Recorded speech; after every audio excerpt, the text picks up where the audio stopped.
Republican president পদপ্রার্থী ও সাবেক president Donald Trump শুক্রবার জানিয়েছেন, কিছুদিন আগে পেনসিলভেনিয়ার যে শহরটিতে হামলার শিকার হয়েছিলেন সে স্থানে আবারও ফিরবেন তিনি। নিজের সামাজিক যোগাযোগ মাধ্যম অ্যাকাউন্ট ট্রুথ সোশ্যালে ট্রাম্প বলেন, একটি বড় সুন্দর সমাবেশের জন্য আমি আবারও পেনসিলভেনিয়ার বাটলারে ফিরব।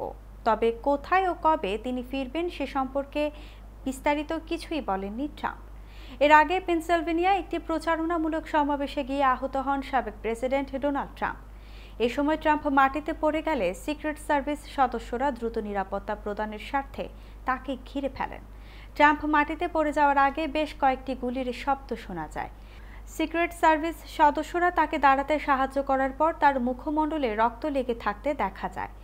ওই সময় তিনি তার হাত উঁচু করে উপস্থিত জনতার দিকে তাকিয়ে চিৎকার করছিলেন। পরবর্তীতে তাকে একটি গাড়িতে করে ঘটনাস্থল থেকে সরিয়ে নেওয়া হয়। ওই ঘটনায় একজন সন্দেহভাজন বন্দুকধারী ও সমাবেশে আগত